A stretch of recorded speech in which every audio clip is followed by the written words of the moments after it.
ആംബുലൻസാ?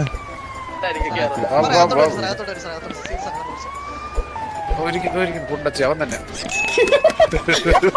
ഇപ്പൊ എന്താ പ്രശ്നം എന്താണെന്ന് പറഞ്ഞു?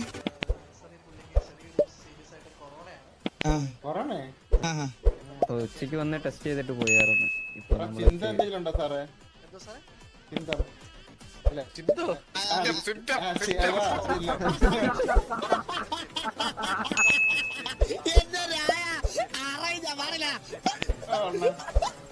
പൈസ തന്നിട്ട് പൊക്കോളൂ ബാബു.